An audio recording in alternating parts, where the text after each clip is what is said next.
Right off the bat here, I'm going to go out on a limb and say that I think I know the name of the person who arguably is the biggest beneficiary of Donald Trump starting an inexplicable war in Venezuela this weekend.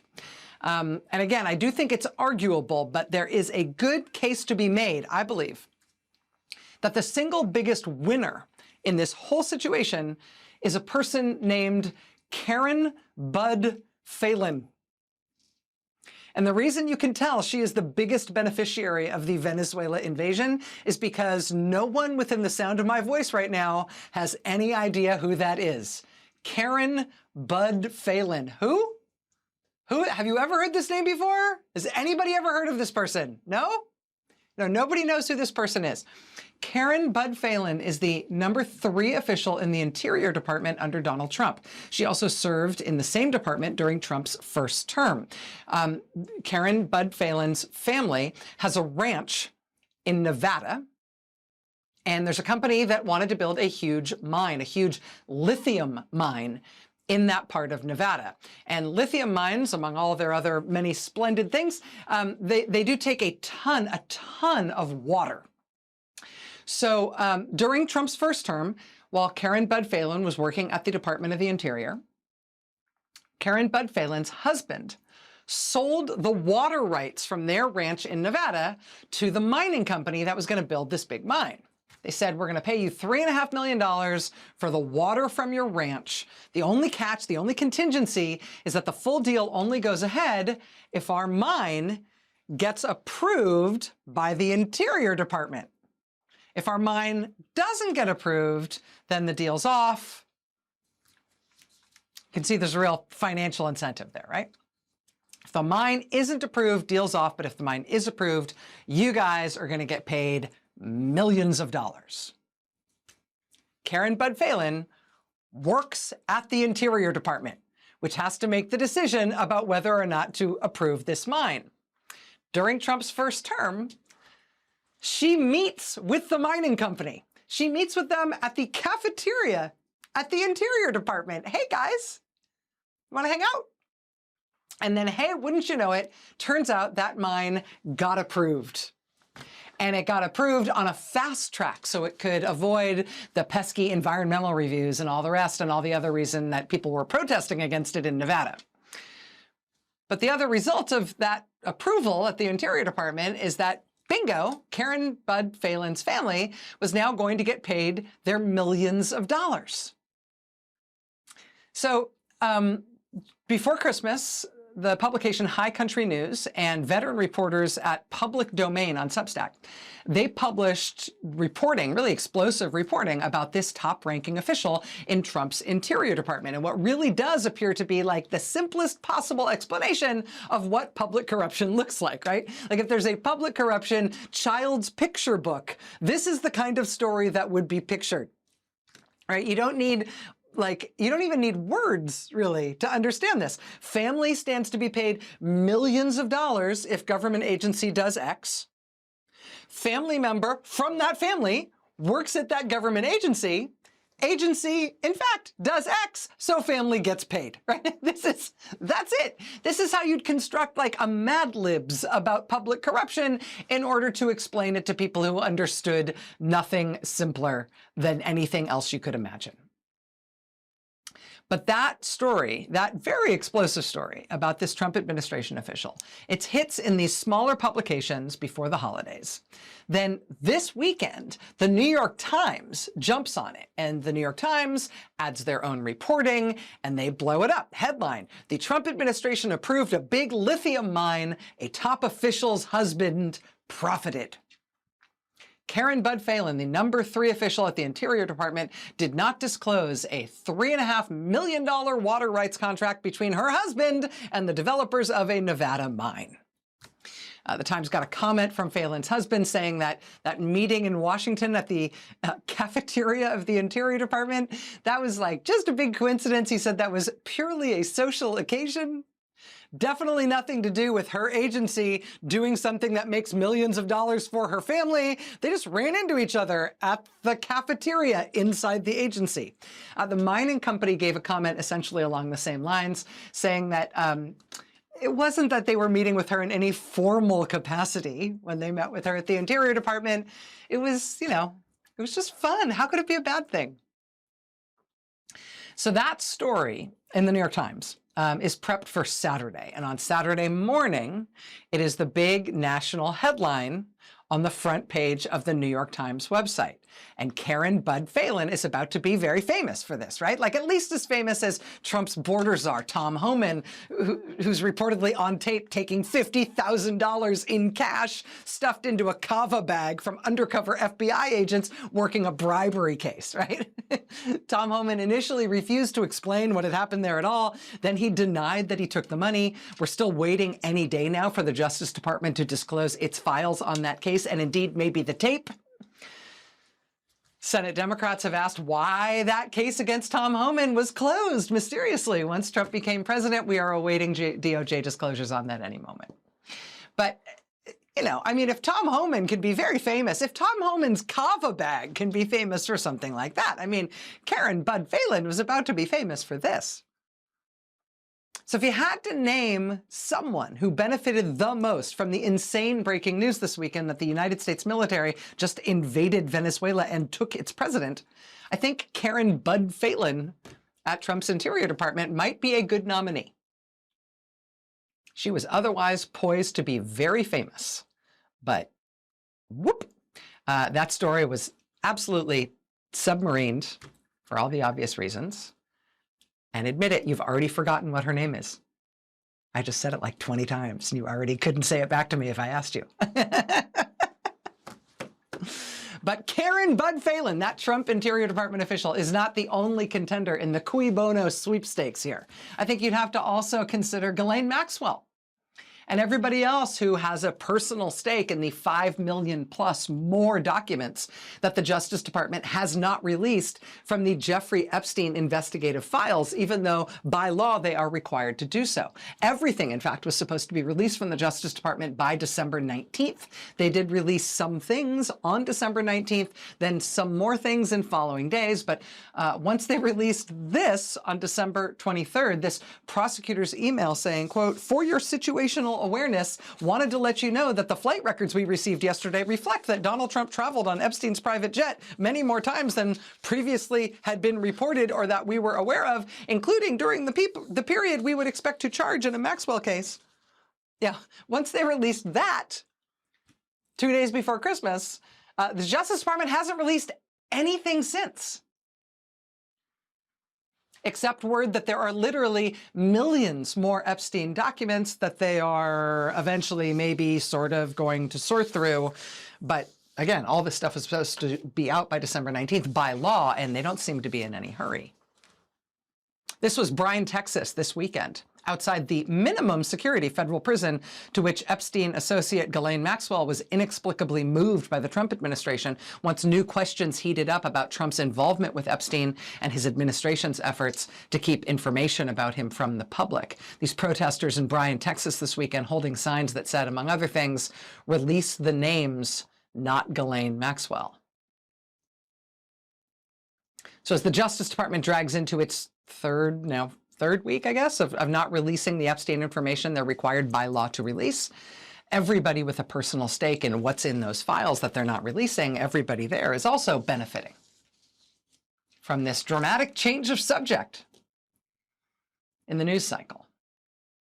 And frankly, I got to tell you, hepatitis benefits as well from this change of subject. Hepatitis and rotavirus and the flu, while we're having the worst and deadliest flu season in recent memory, the crackpot Health and Human Services Department under Donald Trump today just announced that they are gutting the vaccine schedule for American kids. And they are explicitly doing so not on the basis of any data, but on what they essentially described as vibes about vaccines. They have not been able to produce any data that backs up their conspiracy theories and fantasies about why vaccines are bad, but they nevertheless are removing them from the childhood vaccination schedule anyway, citing things like trust.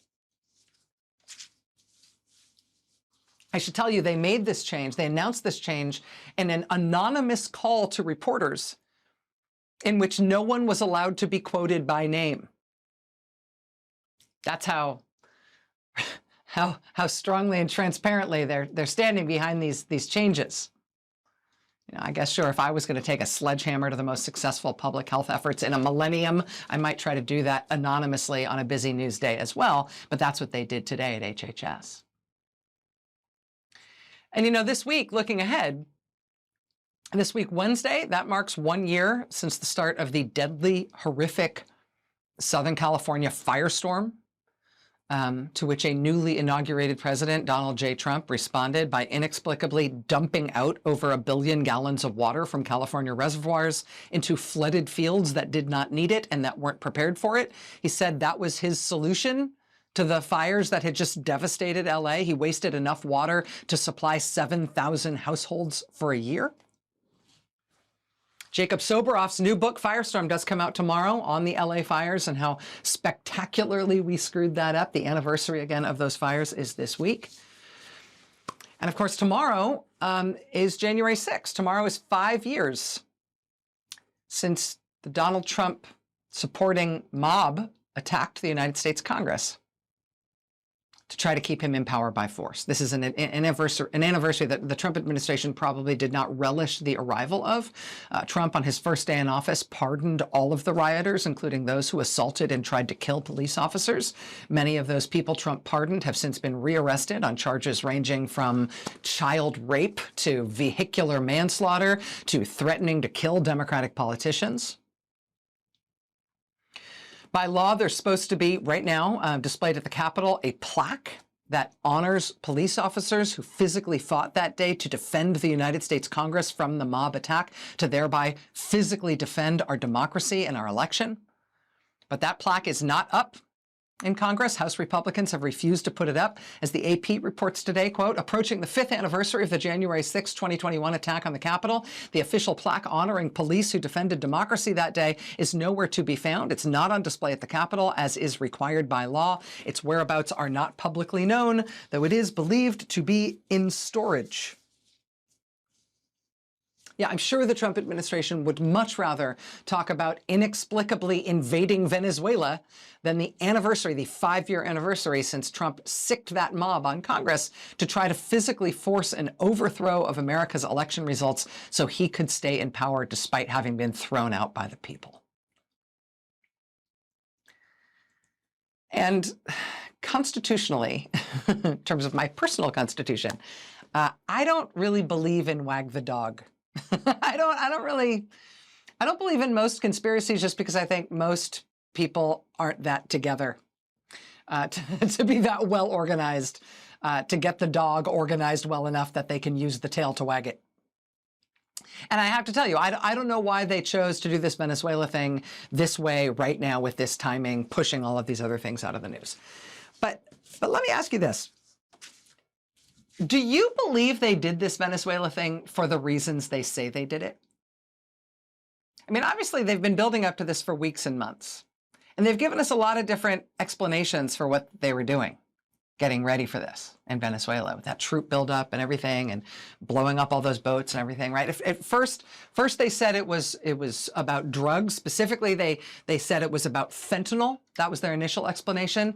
Even they now acknowledge, though, that fentanyl doesn't actually come from Venezuela.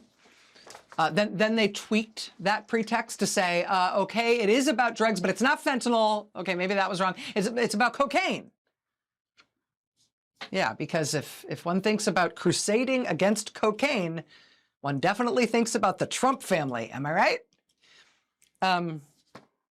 But that was an awkward pretext, too, because even though some cocaine does come through Venezuela, experts say that cocaine is generally bound for Europe, not for the United States. So that's kind of a weird thing for us to be all fired up about them in particular. That pretext was then completely blown up anyway when Trump gave a pardon to the former president of Honduras, who really was convicted of trafficking more than 400 tons of cocaine, not to Europe, but to the United States. If Trump supposedly cares so much about a foreign leader being responsible for trafficking cocaine into the United States, why did Trump pardon a foreign leader literally convicted of smuggling hundreds of tons of cocaine into the United States? Why did he do that? If he cares about this, right? Well, he said at the time that he did it, quote, Because if somebody sells drugs in that country, that doesn't mean you arrest the president. That's what he said about pardoning the guy from Honduras. So the idea that Trump needed to arrest the guy in Venezuela for that same alleged crime, he pardoned the president of Honduras for that, but he needed to go invade Venezuela to get the president there for that same thing? How do you make sense of that? Maybe the only way to make sense of that is to acknowledge rationally that that is maybe not the real motivation at work for what we just did in Venezuela, right? So what is the real motivation at work? I mean, they've tried a few different explanations when those kind of slid off the slippery slope, right?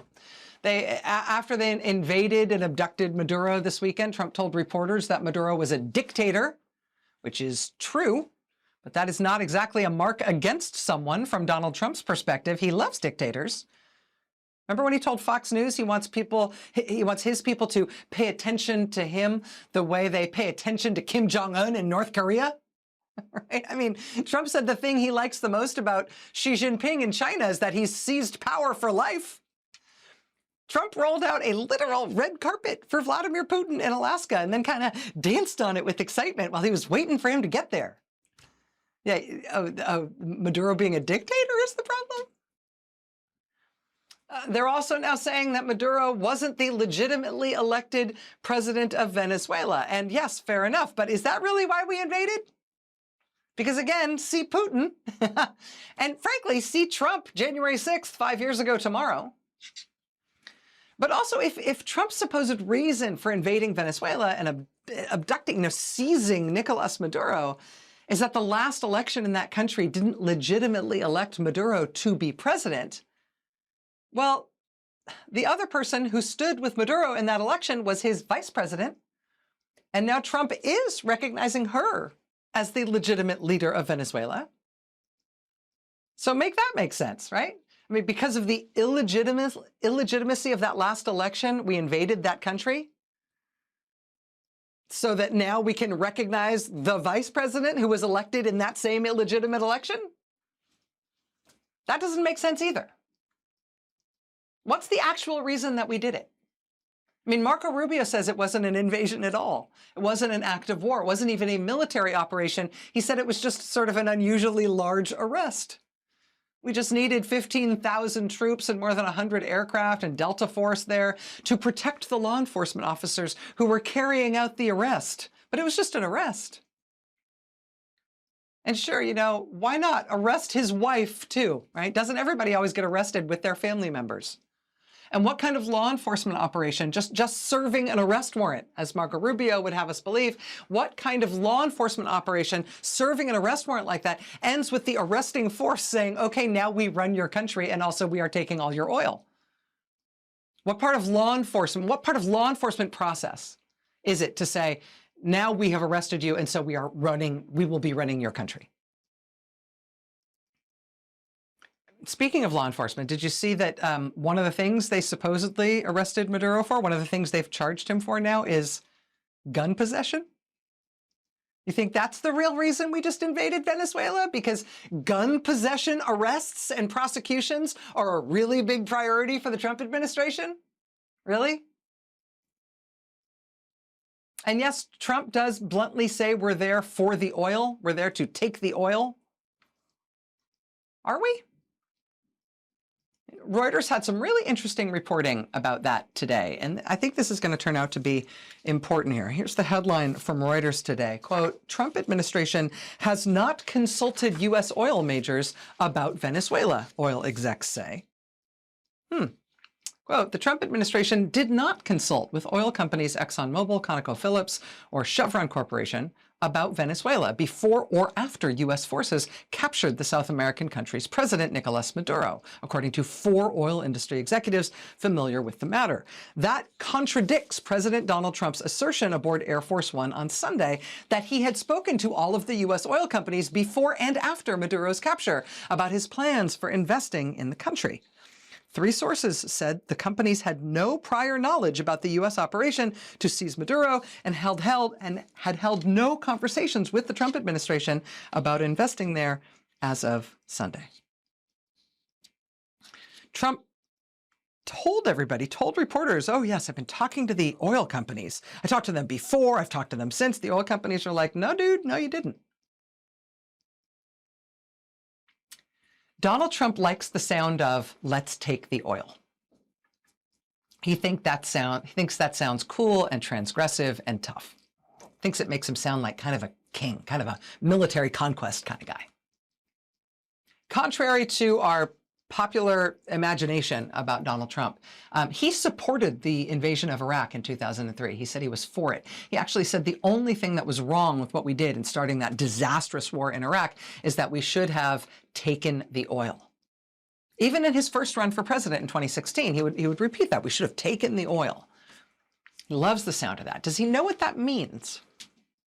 Because Venezuela's oil is not like sitting in barrels on shelves in a store and we could just march in there with a gun and a balaclava and demand that they hand it over. Venezuela's oil isn't sitting there for us to take in some convenient package. Venezuela's oil is under the surface of the earth. It needs to be drilled out, drilled down to, and then pumped up. And for that, you need a working electrical grid that provides you tons of reliable electricity. You need many trained workers. You need political stability and working ports and roads and physical security for your operations. You need contract law to work. You need billions and billions and billions of dollars, including billions of dollars worth of expensive equipment and expert investment. You need investments that you will not recoup immediately. It will take years, if not decades. When Donald Trump says we're going to take the oil, I think he's thinking it's like a stick up. And Reuters is reporting that he lied when he told reporters that he had talked to all the oil companies about this in advance and they were all on board with what he was doing.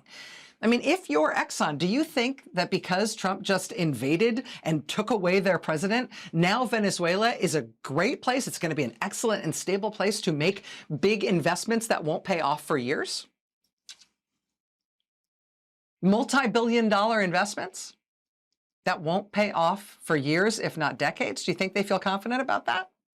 And if you're the president of Exxon, you're thinking about that, and you're thinking about making those big investments to go drill oil in Venezuela and it won't pay off for years, are you sure that you're going to be able to recoup your investment? And once you start recouping your investment, are you planning on then donating the proceeds you earn to Donald Trump or to the U.S. Treasury? Because when Trump says we're going to take the oil, he's saying the oil is going to pay for us running that country indefinitely. It's going to reimburse us for everything we're going to do to run that country.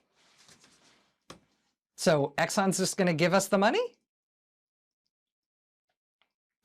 Oil isn't a thing you just mug someone for and then take it to the pawn shop for cash. Donald Trump has liked the sound of take the oil for decades now, but take the oil doesn't even make sense to explain his invasion of Venezuela this weekend.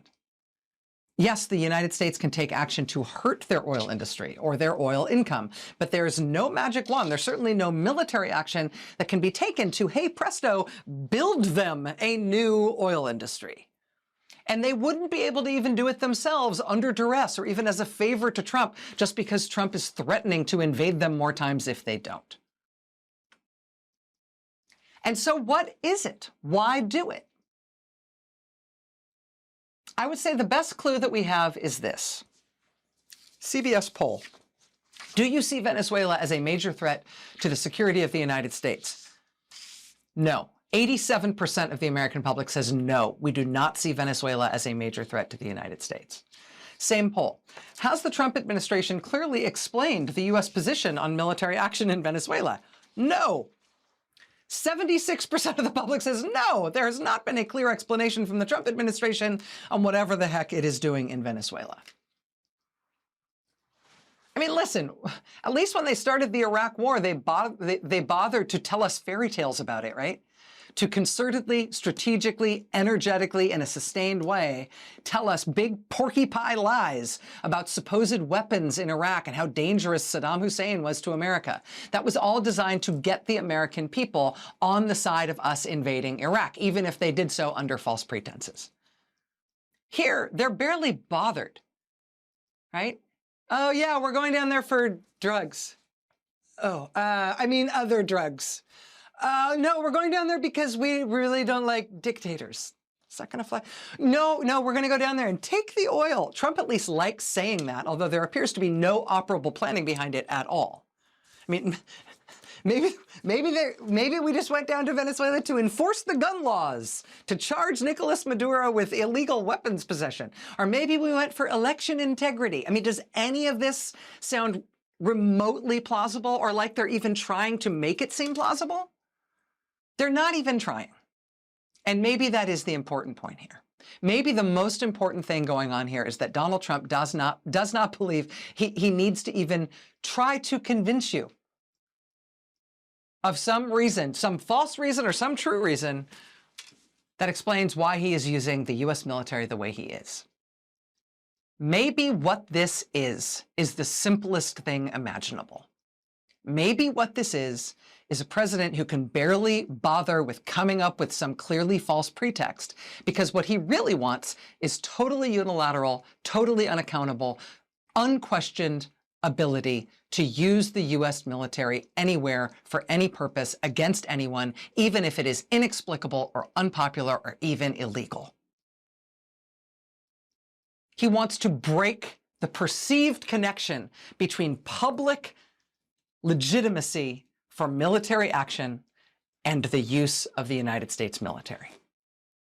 He wants the ability to use the U.S. military with the consent of no one.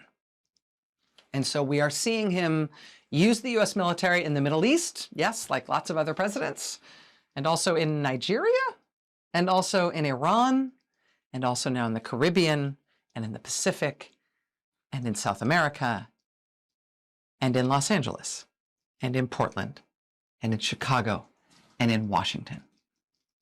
And. None of the pretexts they have offered for what they just did in Venezuela make any sense.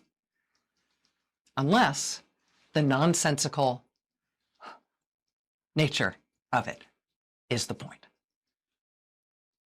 Breaking the professional ethos of the U.S. military. Breaking our expectations for even being given a plausible reason for why they're being used. Making them his own toy soldiers that he can use anywhere on any whim outside any law. That's what we're going to talk about tonight. Stay with us.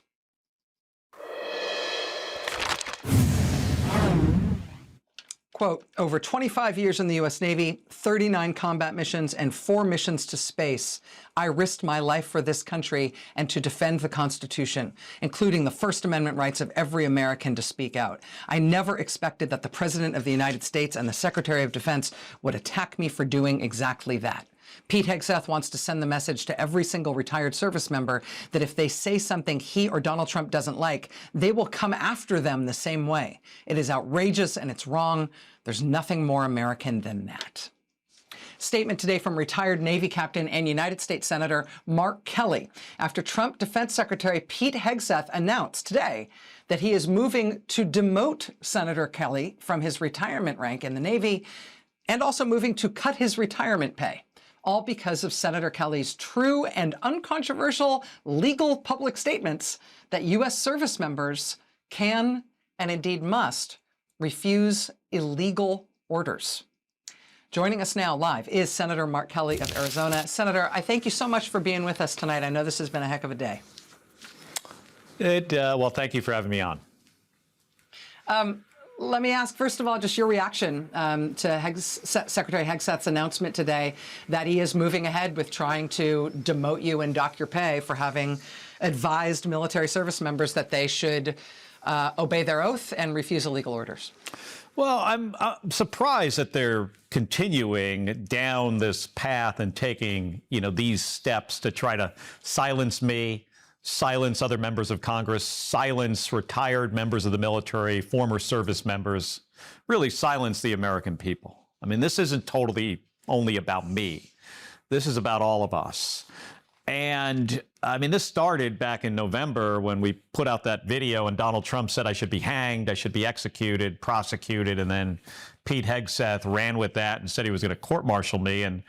And so today we're at the point where I guess they realized they wouldn't do well with a jury in a court-martial. So they're just going to go on their own and try to demote me after 25 years of service in the United States Navy. But here's the thing, Rachel. I'm never going to back down from these guys. I'm going to continue to speak out. I'm going to continue to do my job. And as much as I can, highlight how wrong these people are and how outrageous this is and how dangerous. So I'm not going away. This is just one step in this this process. And I think it's fair to say it's a big one.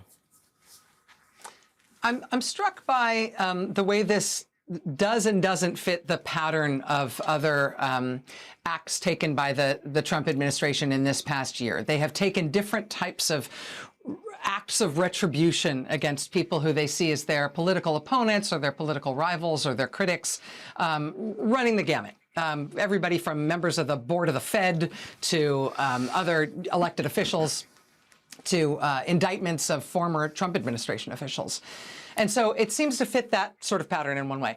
But with you, there's also the substance of the matter, which is why they're going after you by their own admission, which is advising service members that they do not need to, and indeed they must not disobey illegal orders. Do you think this is part of something they are trying to fundamentally change in the military in terms of the way the president uses the military, the way he orders them to act, and the kinds of expectations we have for ethical and lawful behavior by U.S. service members? Well, could be partly that. I think the bigger thing here is Donald Trump didn't like what I said, and he was so struck by it, and in some ways, maybe I hurt his ego in a way that he now is starting to understand that members of the military don't have blind loyalty to him. He should know this. He's the commander in chief. He's been president before. The loyalty is to the Constitution, not to a person. And he didn't like that. And he did what he normally does, which is opens his mouth before he thinks.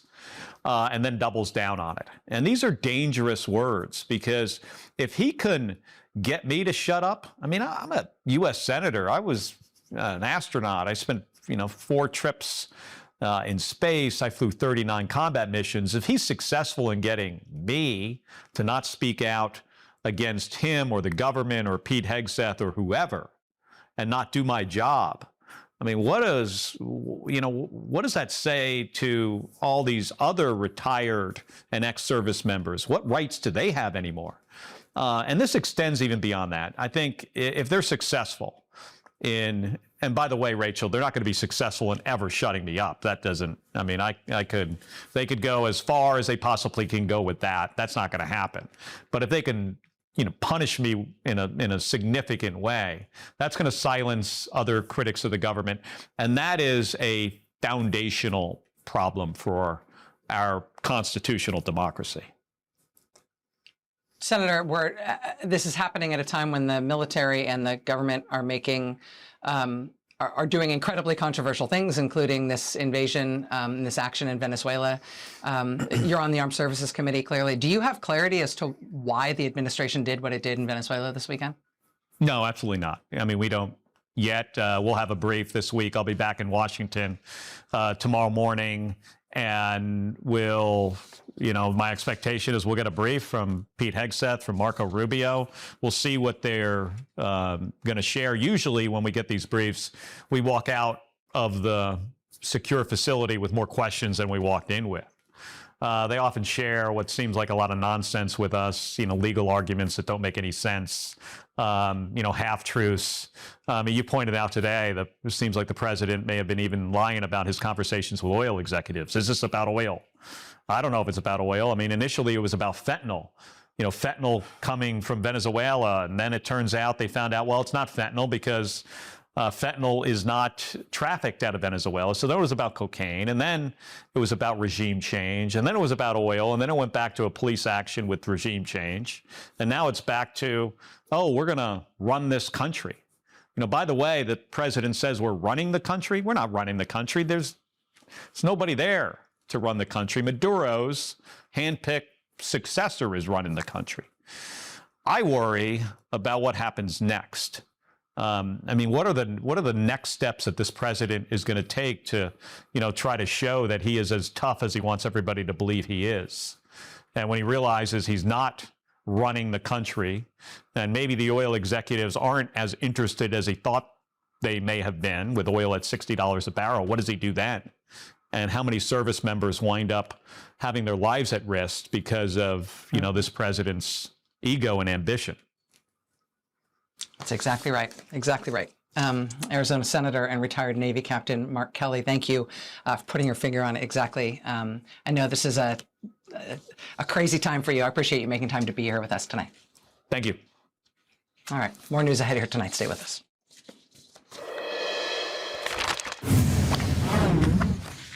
May 1st, 2003, President George W. Bush gave his disastrous Mission Accomplished speech, standing under a triumphant banner on an aircraft carrier announcing the end of major combat operations in Iraq, which is not at all what happened. That same day, a young first lieutenant from New York arrived in Baghdad that day with his army platoon. He arrived there for a war that was nowhere near ending. And 1 year after that, on May 1st, 2004, the Democratic Party turned over their weekly national radio address to that young infantry officer, that lieutenant, a young man named Paul Rieckhoff, so he could share his very recent experience of what it was like to fight in that war. When we got to Baghdad, we soon found out that the people who had planned this war were not ready for us. There were not enough vehicles, not enough ammunition, not enough medical supplies, not enough water. There was not enough body armor, leaving my men to dodge bullets with Vietnam-era flak vests. We had to write home and ask for batteries to be included in our care packages. Our soldiers deserve better. Our soldiers deserve better. Lieutenant Rieckhoff's remarks were immediately very vociferously criticized by Republicans in Washington. But over time, what he said, what he described, would become America's common understanding of that disastrous military intervention. Meanwhile, Lieutenant Rieckhoff founded the group we now know today as Iraq and Afghanistan Veterans of America, IAVA. Under his leadership, IAVA became the largest organization for post-9/11 veterans in the U.S. IAVA fought successfully to fix backlogs at the VA. They worked on veterans' homelessness and suicide. They helped pass the post-9/11 GI Bill and the repeal of Don't Ask, Don't Tell. In 2019, he stepped back from running IAVA. He's remained active in the veterans community through a new organization called Independent Veterans of America. And he continues to offer the same blunt, unvarnished, not politically correct assessment of American military intervention like he did back in 2004. This weekend, when the news broke that American troops had been sent to go arrest the president of Venezuela, Rieckhoff immediately registered his response to the decision. He said he couldn't and didn't consult with Congress on this action because they might leak. Well, if that's his rationale, you can assume he'll never consult with Congress on anything, which is a safe assumption going forward. We are now in a very, very deep world of the most dangerous scenarios with Trump totally unrestrained and emboldened. Somalia, Iraq, Yemen, Iran, the Caribbean, Syria, Nigeria, and now, fully, Venezuela. Those are all places he's hit in the last year.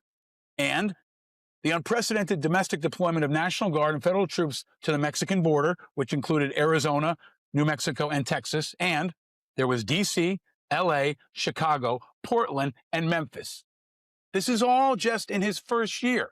The most important story in the world is still, and even more so now, that Trump can do whatever he wants with the most powerful military the world has ever seen, and nothing is stopping him. Joining us now is my friend Paul Rieckhoff, Iraq War veteran, the host of the Independent Americans podcast. Paul, thank you for being here. I know you're a busy guy right now. My pleasure. Why do you think that we just invaded Venezuela and arrested their president? Do you have any understanding or supposition as to why we did it? Because Trump wants to control the Western Hemisphere. And this is just the next piece in a plan that he's been working on executing for the last year. He's on plan. I mean, this is extreme. It's dangerous. It's shocking. But it's not crazy. this has always been the plan, and he's communicated and telegraphed every single one of his punches, especially over the last year. You know, Project 2025 was about taking over America. 2026 is about taking over the Western Hemisphere, and Venezuela is just the next big chip in that step. I've said this for years, and I'm glad you pulled that line. The most important story in the world is he can do whatever he wants with the most powerful military the world has ever seen, and nothing is stopping him. His party's not stopping him. Congress is not stopping him. NATO's not stopping him. The UN isn't stopping him. So he's all gas and no brakes, and he's made it very clear that Cuba could be next, or Colombia could be next, or Greenland could be next, and we should assume that they will be, because that is what he's doing and nothing is stopping him. This is something that he is trying to do purely as a military operation. I also don't see him like jetting down to Caracas to go take over down there. What do you expect that he is planning to do with U.S. service members? How is he planning to use the U.S. military to try to do this? I think you nailed it in your monologue earlier. I mean, it's his hammer. This has always been the strategy. It's why he put Hegseth first, who is not really the Secretary of War. He's the Secretary of Culture War. And he got the Pentagon, and he got the military, and he purged the generals, and he got his commander, his chairman of the Joint Chiefs in place. And now he's rolling. And if anything, he's picking up steam, and he's picking up momentum. And anybody who stands in his way, like the brave Senator Kelly, who was just here, he's going to try to knock him down. He's going to try to remove him. He's going to ignore them, and he's just going to keep going forward. So he's going to use our troops for just about anything he wants. He's going to use it to topple a leader in Venezuela. He may use it to threaten Greenland. He may use it to occupy American streets if he doesn't like what Mamdani says this week. It is his hammer. This is the manifestation of Trump's power. And that's really what it's about for him. Is it's about power, and it's about influencing the entire Western Hemisphere with his power. And he said it, I think he said it today. I think he said Colombia could be next. That could happen by this weekend. That is a very real thing. I think too many people in this country, Rachel, especially on the left, have a total failure of imagination. They fail to imagine what Trump might do. He has no failure of imagination. And what we've seen in the first year could be nothing compared to what we see in 2026.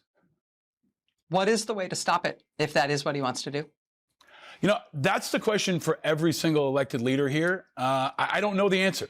I really don't know the answer. The War Powers Act is going to happen, I hope, in the next week in the Senate. I would have recommended that they called an emergency session. Congress doesn't even seem to be urgent enough to bring them together when he starts a whole new war. So happy New Year, happy new war, and happy forever war, new forever war. That's really what this is. I'm glad you mentioned Iraq, because Iraq was part of the forever war, the never-ending global war on terrorism. This is Forever War 2.0. This is the manifestation and the evolution of that. And there's no sense that it could end. So that's the question for every leader in America and in the world. What are you going to do to stop him? Paul Rieckhoff, longtime veterans advocate, the host of the Independent Americans podcast, and full disclosure, my pal. Paul, you're the first person I wanted to talk to when I got this news on Saturday. Thanks for your time tonight, my friend. Thank you, buddy. You've been on it, and we saw this coming. Yeah, we did. I'll be right back. Stay with us. So as you know, tomorrow is the 5-year anniversary of the January 6th attack on the U.S. Capitol. At the top of the show, I mentioned that there is a commemorative plaque that's supposed to be on display at the west front of the Capitol right now. The plaque honors the police officers who fought there, who physically fought that day and in that place to defend the Capitol, to defend the Congress from the mob of Trump supporters who were fighting to keep him in office by force. Congress passed a law that says that plaque needs to be displayed at the Capitol, but the plaque is not up right now because Republicans have refused to do it. Well, I mentioned that earlier. Here's an update on that, sort of. Since we have been on the air, Republican Speaker of the House, Mike Johnson, has just put out a new statement. He says, quote, "As written, the statute authorizing this plaque is not implementable. And proposed alternatives devised by Democrat House staff also do not comply with the statute." He says, quote, "If Democrats are serious about commemorating the work of U.S. Capitol Police officers, they're free to work with the appropriate committees of jurisdiction to develop a framework for proper vetting and consideration." They did that. They passed a law that said you have to put up a plaque. Now it's the law. That's how you implement it. You just put up the plaque. Ta-da! That's his response thus far. We'll let you know if we hear more. We won't. Stay with us. All right, that's going to do it for me for now. Happy New Year.